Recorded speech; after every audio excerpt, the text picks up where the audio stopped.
जो आनंद सत्यप्रकाश विभू आणि आधार नाम उपास बुद्धी न जाणे आणि जाणे ही त्यास तो अपार शुद्ध परमात्मा मीचे असे. शिष्याने जीव ब्रह्माच्या ऐक्याविषयी 3 शंका घेतल्या. जीवाच्या ठिकाणी प्रतीतील येणारे धर्म आणि ब्रह्माच्या ठिकाणी प्रतीतील येणारे धर्म हे विरोधी असल्यामुळं जीवाचं ब्रह्माचं ऐक्य होऊ शकत नाही. एक. दुसरी शंका अशी घेतली, वेदामध्ये असं वर्णन केलेलं आहे की एक बुद्धिरूपी वृक्ष आहे आणि त्या वृक्षाच्या ठिकाणी 2 पक्षी आहेत. एक कर्मफलाचा भोगता आहे आणि दुसरा फक्त काय आहे, त्याचा साक्षी आहे, असंग आहे, त्याचा कर्मफलाशी काही संबंध नाही, तो प्रकाश रूप आहे.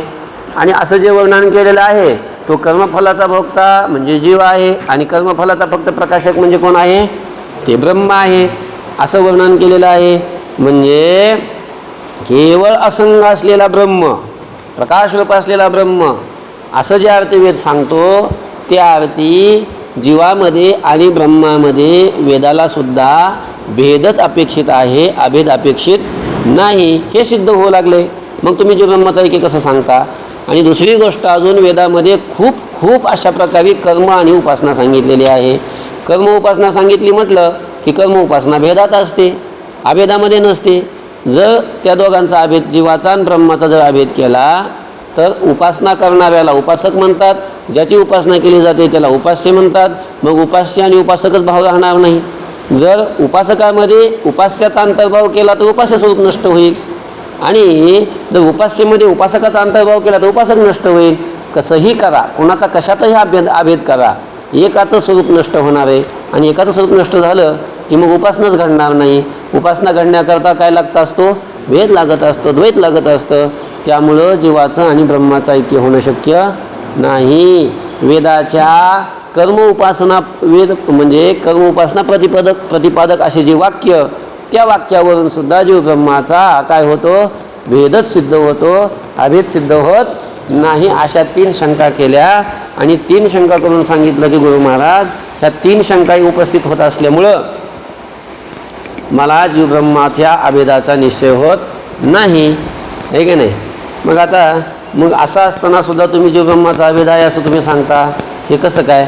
मग आता गुरु म्हणतात की अरे बाबा, ह्या तुला ज्या शंका आल्या का नाही, अशा सर्वसामान्याला कोणालाही 3 शंका येतात.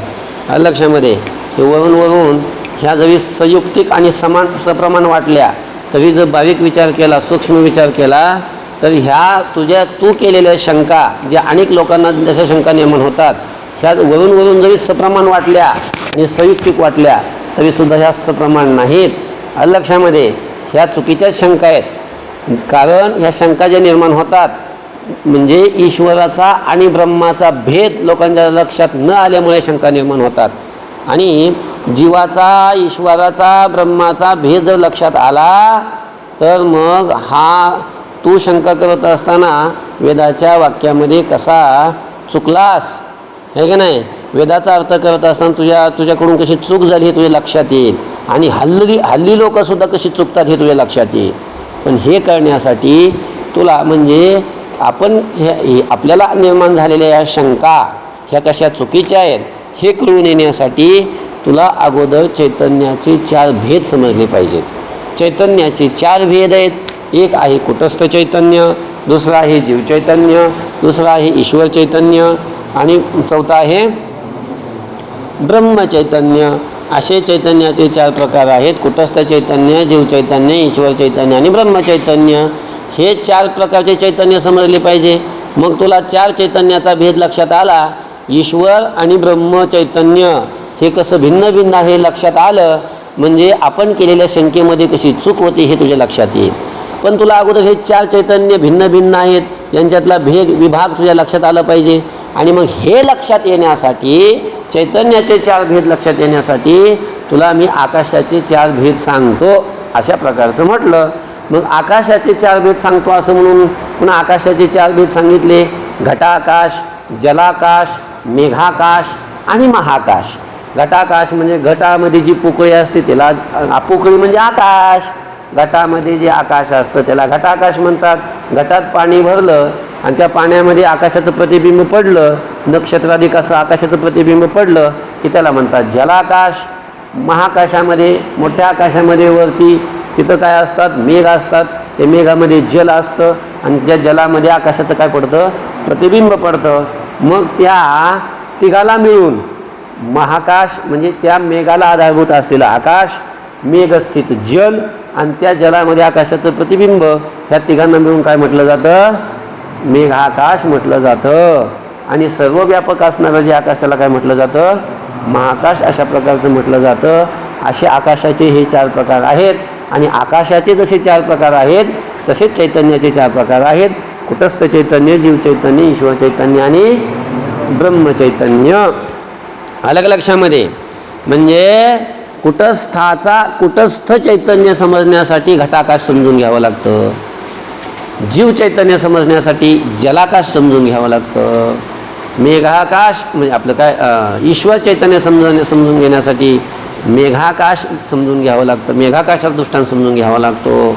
आणि ब्रह्मचैतन्य समजून घेण्यासाठी महाकाशाचा दृष्टांत समजून घ्यावा लागतो. 4 चैतन्याचे विभाग लक्षात आणून देण्यासाठी 4 आकाशाचे प्रकार सांगितलेले आहेत. अलग लक्षामध्ये बघा, इथपर्यंत झाले ना. आकाशाचे 4 प्रकार, घटाकाश, जलाकाश, मेघाकाश आणि महाकाश. आपण व्यवहारामध्ये ज्याला मडकं किंवा तांब्या म्हणतो त्याला संस्कृत भाषेमध्ये घट असं म्हणतात. घटात जितका अवकाश म्हणजे आकाश असतं तितकंच त्यात पाणी मावतं. जास्त घालायला लागलो तर ते मावत नाही, कारण त्यात जास्त अवकाश म्हणजे आकाश नसतं. कळलं का? बघा आता घटाकाशाचं लक्षण. घटाकाश म्हणजे काय, पाण्यानं पूर्ण भरलेल्या घटात जेवढा अवकाश असतो त्याला घटाकाश अशा प्रकारचं म्हणतात. घट असतो की नाही, घटामध्ये जो अवकाश असतो की नाही, पोकळी असते की नाही, त्याला म्हणतात घटाकाश. आता जलाकाश कशाला म्हणतात ते सांगतात. आता घट ध्यानात ठेवायचा, घटामध्ये पोकळी असते ध्यानात ठेवायचं.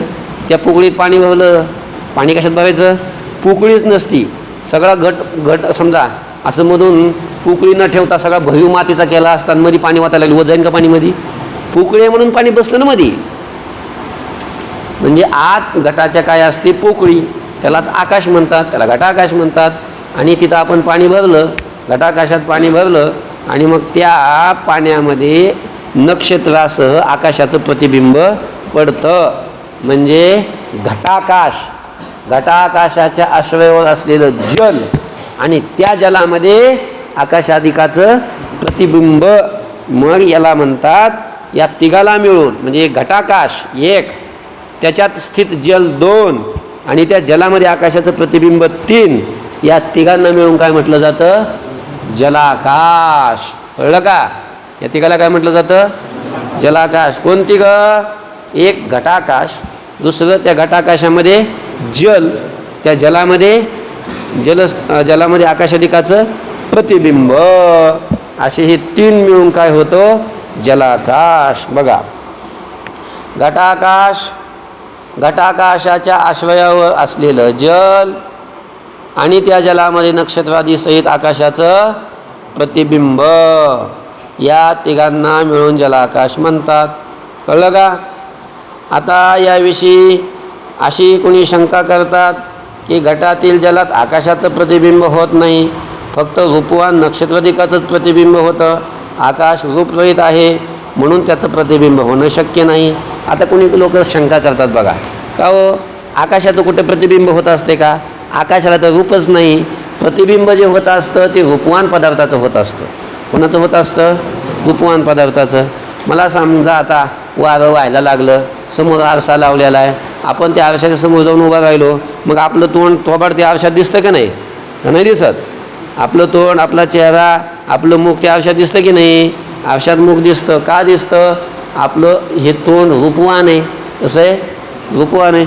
कसलं का असना, काळं भांडं खेरं कसं का असणं, पण काय आहे ते रूपवान आहे का नाही.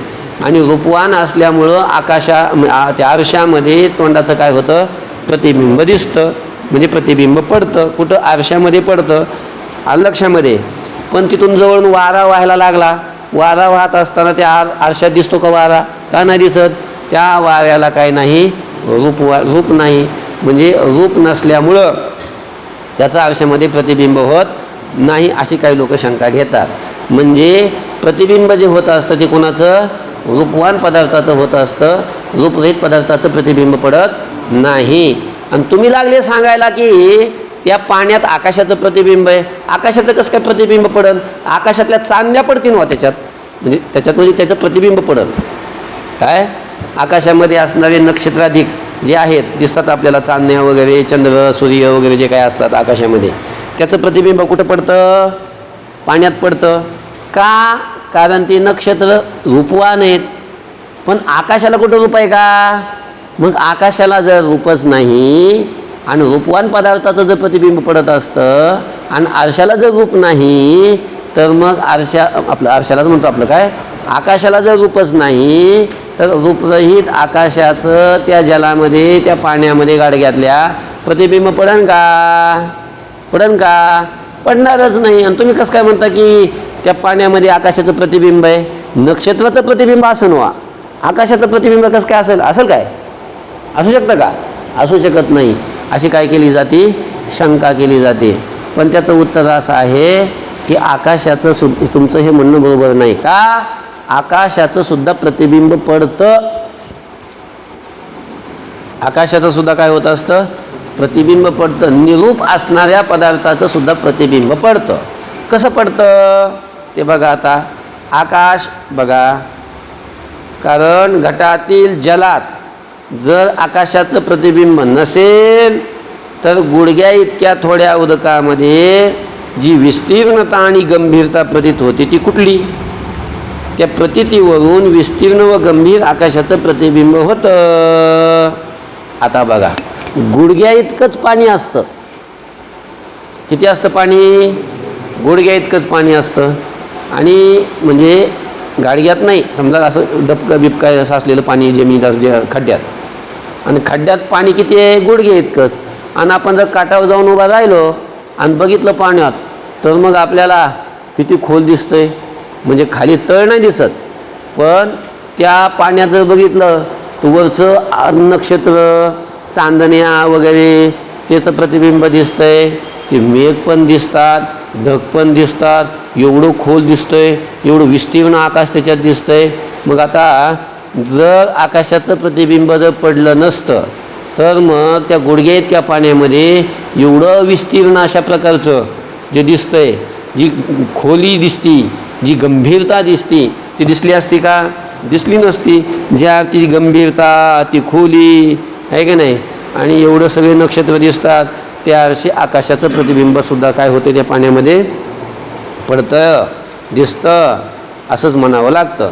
घटातील जलात जर आकाशाचं प्रतिबिंब नसेल, तर गुडघे इतक्या थोड्या उदकात जी विस्तीर्णता आणि गंभीरता प्रतीत होती ती कुठली सांगा? मग त्या प्रतीतीवरून, त्या विस्तीर्णता आणि गंभीरतेच्या प्रतीतीवरून विस्तीर्ण व गंभीर महाकाशाचं प्रतिबिंब होतं. विस्तीर्ण असलेलं आणि गंभीर असलेलं जे महाकाश, त्याचंच काय होतं? त्या पाण्यामध्ये प्रतिबिंब होतं. शिवाय आणखी एक गोष्ट काय? पाणी आणि नक्षत्र यांच्यामधील आकाशाचं प्रतिबिंब जर मानलं नाही, ऐका, नक्षत्र कुठं असतात? एवढ्या उंच असतात, आणि पाणी जमिनीवर असतं. आणि मग त्या नक्षत्राच्या आणि पाण्याच्या मध्ये जे अंतर आहे त्याचं प्रतिबिंब जर पडत नाही असं म्हटलं, तर मग पाण्यामध्ये ते चांदण्याचं ज्यावेळेला प्रतिबिंब पडतं, नक्षत्राधिकाचं प्रतिबिंब ज्यावेळेला पडतं, त्यावेळेला ते त्यांचं मग अंतर वाटायला नाही पाहिजे. पण पाण्यात सुद्धा खूप खोले वाटतात की नाही? मग ते अंतर दिसायला नाही पाहिजे ना.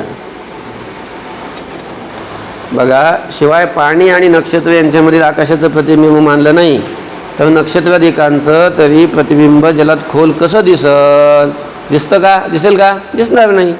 शिवाय रूपवान पदार्थातच प्रतिबिंब होतं असाही काही नियम नाही. रूपवान पदार्थाचंच प्रतिबिंब होतं असं जे तुम्ही म्हणायला लागले, हेच मुळात चुकीचं आहे. जे रूपरहित आहे त्याचंसुद्धा काय होत असतं? प्रतिबिंब होत असतं. कारण शब्द हा कसा आहे? रूपरहित आहे. आता मी बोलतोय का नाही? बोलतोय ना. मी बोलतो म्हणजे काय बोलतो? शब्द. माझ्या मुखातून शब्द बाहेर पडतात, ते तुम्हाला ऐकू येतात. मग आता ते शब्द मी बोलतो की नाही? बोलतो. पण मग ते तुमच्या डोळ्याला दिसतात का? नाही दिसत. दिसतात का डोळ्याला? नाही दिसत. मग डोळ्याला तर शब्द दिसत नाहीत, डोळ्याला तर तुमचे शब्द दिसत नाहीत, रूप, कारण त्याला काय नाही, रूप नाही. शब्द हे कसे आहेत? रूपरहित आहेत. जर शब्दाला रूप असतं तर ते शब्द तुमच्या डोळ्याला दिसले असते, पण शब्द डोळ्याला दिसत नाहीत, म्हणजे शब्दाला काय नाही, रूप नाही. पण रूप जरी नसलं, शब्द जरी निरूप असले, रूपरहित असले, तरी शब्दाचं प्रतिबिंब पडतं. प्रतिबिंब म्हणजे काय माहिती आहे का तुम्हाला? प्रतिबिंब म्हणजे काय? तसंच दुसरं भासणं, त्याला काय म्हणतात? प्रतिबिंब म्हणतात. समजतंय का? आपण आरशात समोर उभा राहायला लागलो, आरशाच्या समोर उभा राहिलो जाऊन की आपण जसे बाहेर असतो तसंच मध्ये दिसणं, याला काय म्हणतात?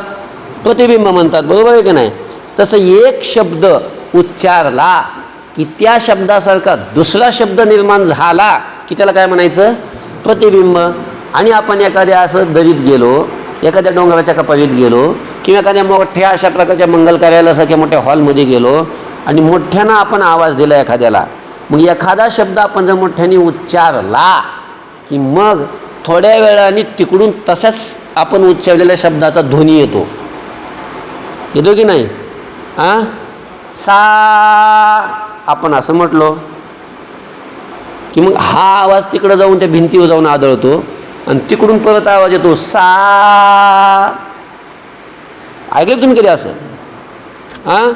किंवा एखाद्या अशा डोंगरात गेलो, मोठ्याने ओरडला, आपण मोठ्याने ओरडल्यानंतर थोड्या वेळाने म्हणजे एक काही सेकंदांनी हा आवाज तिथपर्यंत त्या डोंगरावर जाऊन आदळतो, पुन्हा तिकडून आपल्याला परत आवाज येतो. प्रतिध्वनी ज्याला म्हणतात, त्याला प्रतिबिंब म्हणायचं. त्याला जसा आपण आवाज काढला तसाच आवाज तिकडून येतो. हे झालं शब्दाचा प्रतिध्वनी. मग याला म्हणतात प्रतिबिंब. शब्दाचं प्रतिबिंब. जसा आपण शब्द उच्चारला तसा शब्द निर्माण व्हायला लागला की नाही दुसरा तिकडून, मग याला काय म्हणायचं? जसं आपण आरशासमोर उभा राहिलो, जसं आपण बाहेर उभा राहिलो तसंच मध्ये दिसतंय, त्याला प्रतिबिंब म्हणतात. समजा आरशासमोर एखादा माणूस उभा राहिला आणि त्याला दाढी नाही, मग आरशात दाढी दिसेल का? त्याला मिशा नाही ना, आरशात मिशा दिसेल का? आणि बाहेर उभा राहिल्या माणसाला मिशा आहे, मग आत काय बिना मिशाचं दिसेल का? जसं बिंब असं तसंच काय दिसतं? प्रतिबिंब. आपण एखादा शब्द उच्चारला की तिकडून तसा शब्द आला की त्यालाच काय म्हणतात? प्रतिबिंब. त्याला प्रतिध्वनी म्हणजे त्याला प्रतिबिंब म्हणतात शब्दाचं.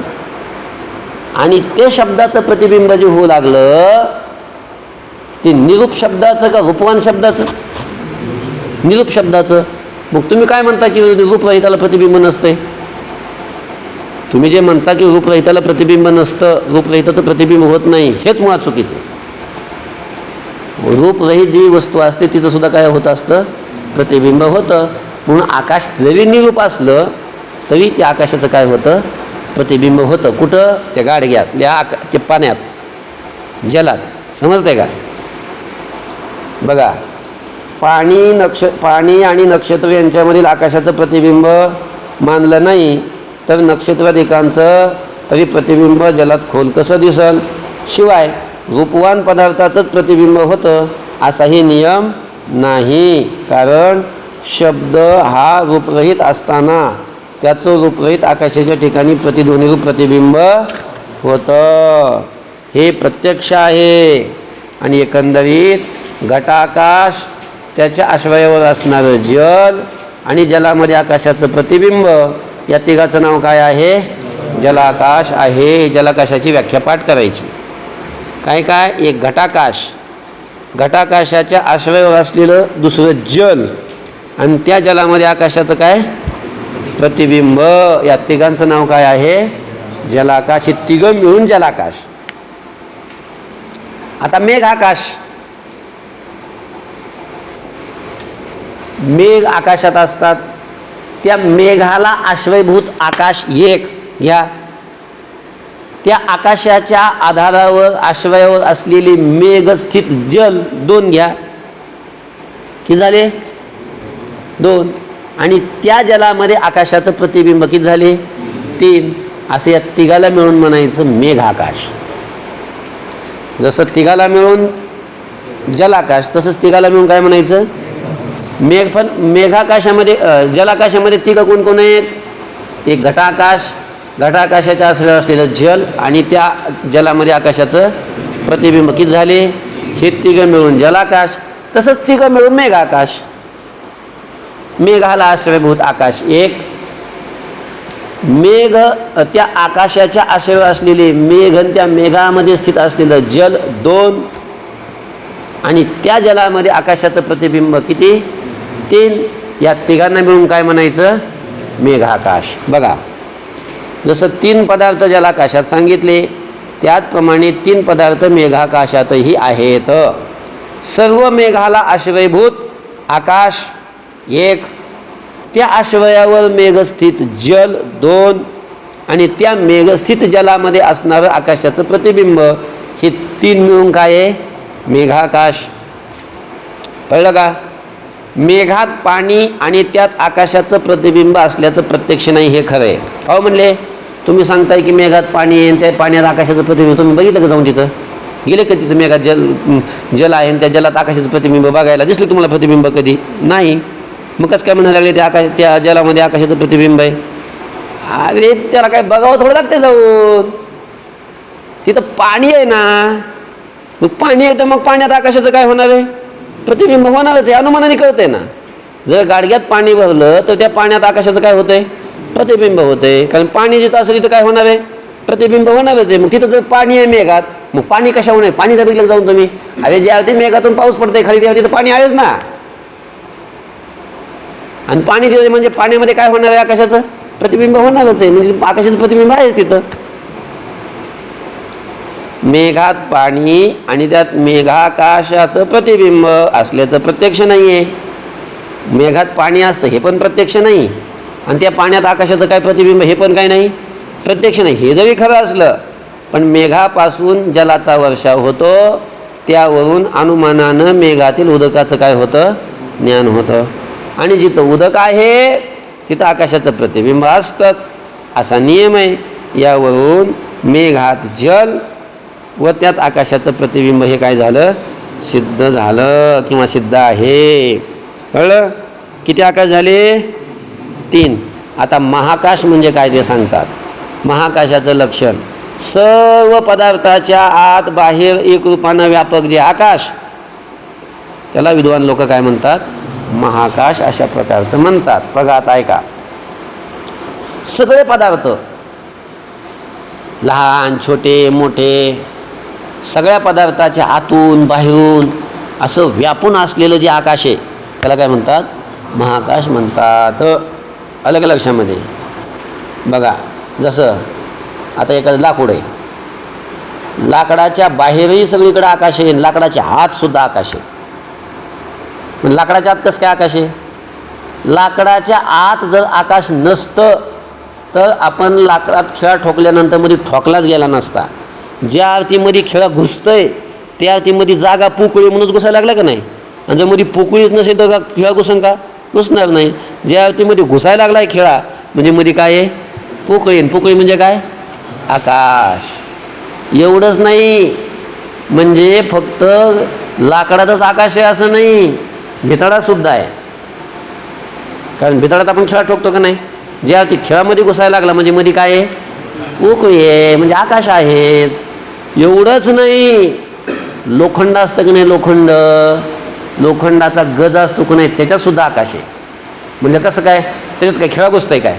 आणि खेळा नाही घुसत, पण काहीच घुसत नाही असं थोडंच आहे. समजा एखादी वस्तूमध्ये प्रवेश करत असेल आणि प्रवेश करून इकडून तिकडं निघत असेल, मग मध्ये पोकळी असल्याशिवाय मधून तिला तिकडे जाता येईल का? समजा आता हा पूर्ण भरेल आहे घर, गच्च भरेल दगडानं, तर माणसाला मध्ये प्रवेश करता येईल का? मध्ये घुसता येईल का? मध्ये माणसाला घुसण्याकरता काय पाहिजे? जागा पाहिजे. पण माणसाला घुसायला जरी जागा नसली तरी कुणालाच घुसता येत नाही असं थोडंच. काही ना काही जागा असेलच ना. मुंगीला घुसता येत नाही का? म्हणजे त्याला प्रवेश करणं एवढं करणं, पण आकाश आहेच ना मध्ये. तसं माणसाला जरी त्या गजात नाही घुसता आलं, खेळा जरी नाही गजात घुसला आणि खेळायला जरी प्रवेश करून पलीकडे नाही जाता आलं त्या गजातून, तरी कशालाच मध्ये प्रवेश करून पलीकडे जाता येत नाही असं नाही. जाता येतं. कशाला? बघा तुम्ही एखादा गज तुम्ही काय करा, लांबलंच असा गज तुम्ही चुलीत टाका, चुलीमध्ये गजाची एक बाजू गरम करा, अशी लाल करा, आणि असा 1-1.5 तास त्याला असं गरम होऊ द्या. असा इतका गज टाकायचा, एक बाजू चुलीत टाकायची, आणि तुम्ही 1-1.5 तासांनी चांगला गज ती लाल झाला की दुसऱ्या बाजू टोकाला तुम्ही हात लावा. गजाचं जे दुसरं टोक आहे त्या टोकाला तुम्ही काय करा, हात लावा. गार लागतंय. कसं लागतंय? गार लागतंय, है ना? बरोबर आहे ना? काय पोळतंय? काय पोळतंय? काय पोळतंय? काय पोळतंय? पोळतंय काय? तू जे म्हणला पोळतंय, काय पोळतंय? गज पोळतंय काय?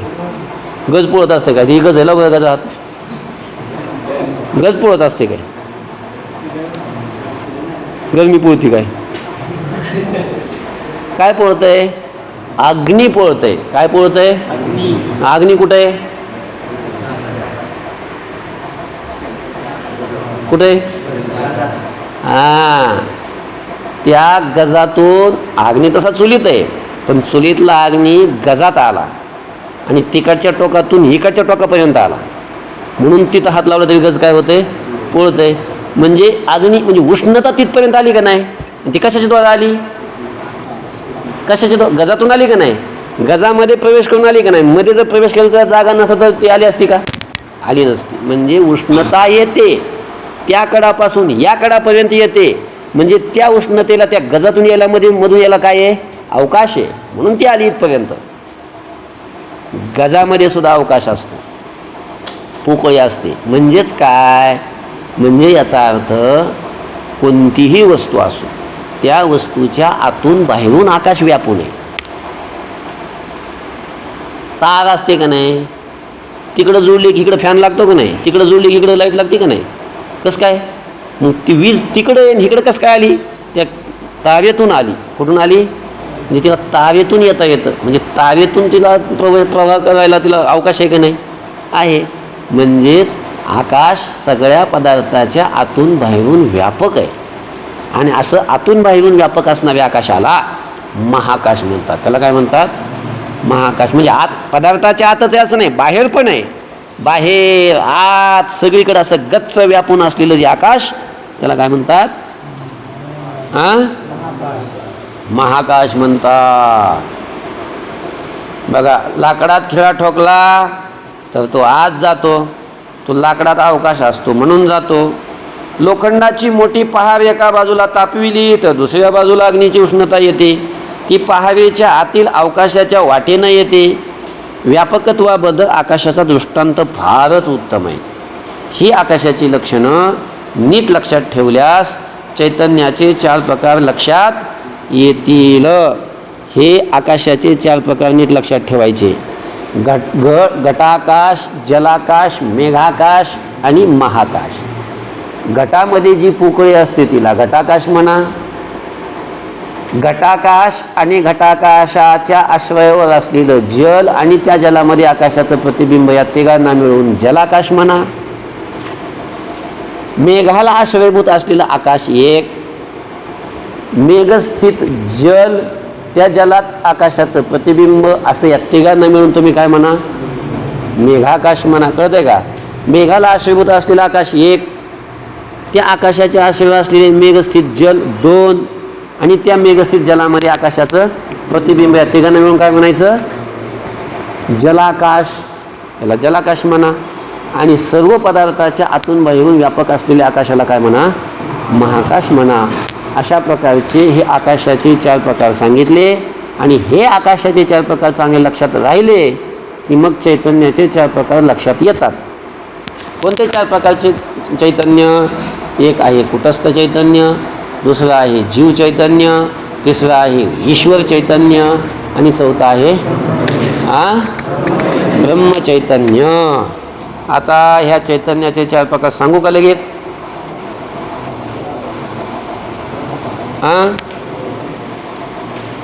नंतर सांगू? उद्या? ठीक आहे.